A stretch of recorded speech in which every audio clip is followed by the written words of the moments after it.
ایک بھی حدیث اگر انسان کو یاد ہو جائے تو عمل کرنے کے لیے کافی ہے۔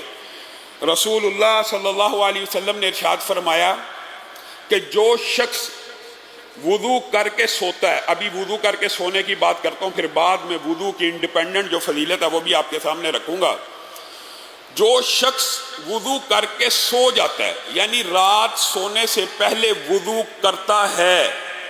اللہ رب العزت آسمان سے ایک فرشتہ نازل کرتے ہیں جو اس کے ساتھ رات بسر کرتا ہے۔ جو وضو کر کے سوتا ہے اس کے ساتھ آسمان سے ایک فرشتہ آتا ہے جو پوری رات اس کے ساتھ بسر کرتا ہے۔ یہی فضیلت حدیث میں ہو تو عمل کرنے کے لیے کافی ہے، لیکن رسول اللہ صلی اللہ علیہ وسلم نے ارشاد فرمایا کہ وہ وضو کرنے والا بندہ جب کروٹ لیتا ہے، اٹھتا نہیں، جب کروٹ لیتا ہے، کئی مرتبہ انسان کی کروٹ ایسی ہوتی ہے کہ انسان بیدار نہیں ہوتا، اور کئی مرتبہ ایسی کروٹ ہوتی ہے کہ جس میں بیداری بھی ہو جاتی ہے۔ یہاں مراد وہ کروٹ ہے کہ جس میں بیدار نہیں ہوتا، انسان لاشعوری طور پر ہل رہا ہے، کروٹ لے رہا ہے، پانسا پلٹ رہا ہے، جتنی حرکات دوران نیند کر رہا ہے، جو بھی حرکت کر رہا ہے، وہ جو فرشتہ رات اس کے ساتھ بسر کرنے کے لیے آیا ہے وہ کہے گا اللہم اغفر لی عبدک،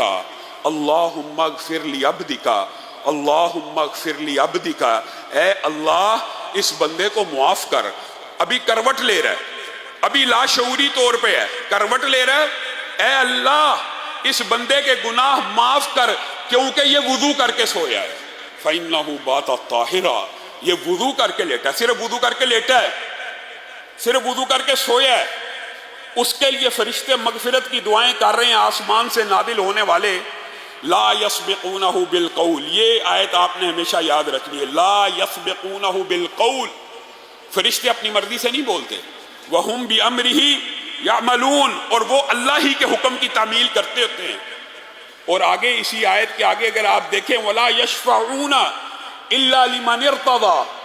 اور وہ کسی کی سفارش بھی نہیں کرتے مگر جس سے رب راضی ہو جائے۔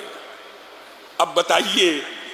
صرف وضو کرنے سے رب کی ایسی رضا ہے کہ آسمان سے فرشتہ اتر رہا ہے اور اللہ سے دعا کر رہا ہے، اللہ حکم دے رہا ہے گویا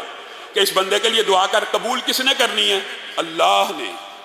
تو گویا اس دعا کی قبولیت میں کوئی شک نہیں۔ اور اگر اگلی حدیث میں آپ غور کریں، یہاں پہ حدیث میں کروٹ کا لفظ نہیں ہے، یہاں پہ حدیث میں لفظ ہے کہ جس نے وضو کر کے نیند کو اختیار کیا یا سو گیا اور پھر وہ بیدار ہو گیا۔ کئی مرتبہ نیند میں آنکھ بھی تو کھلتی ہے نا، ضروری نہیں ہر کروٹ پہ آنکھ کھلے، لیکن جس وقت آنکھ کھلتی ہے اس وقت بھی فرشتہ یہ دعا کرتا ہے اللہم اغفر لی عبدک، اے اللہ اپنے اس بندے کو معاف کر کہ یہ وضو کر کے لیٹا تھا اور وضو کے عالم میں اس کی آنکھ کھل گئی ہے۔ یہ دو حدیثیں الگ الگ ہیں، ایک کروٹ کی اور ایک بیداری کی،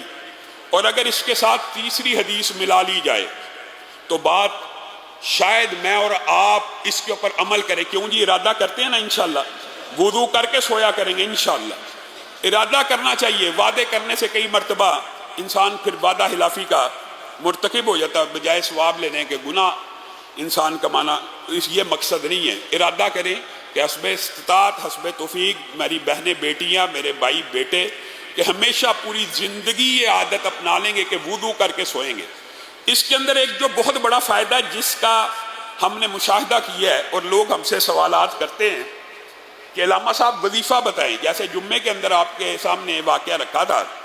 وظیفہ بتائیں، ہماری دعائیں قبول نہیں ہوتی، ہمیں کوئی ایسی چیز بتائیں کہ جو دعا کی جائے قبول ہو جائے۔ ہمارے موضوع کے متعلق جو بات ہے وہ یہ ہے کہ رسول اللہ صلی اللہ علیہ وسلم نے ارشاد فرمایا جو بندہ وضو کر کے سو جاتا ہے، اس حدیث میں صرف وضو کا لفظ ہے، جو بندہ وضو کر کے سو جاتا ہے اور پھر اگر رات کے کسی پہر کروٹ لی، آنکھ نہ کھلی، آنکھ کھل گئی، نیند کا غلبہ،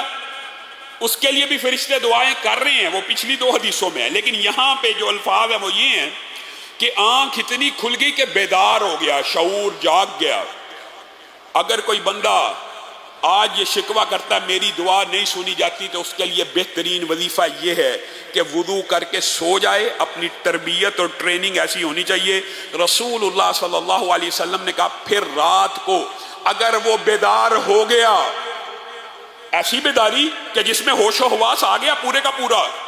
اس وقت اپنے رب سے جو مانگے گا رب عطا فرما دیں گے۔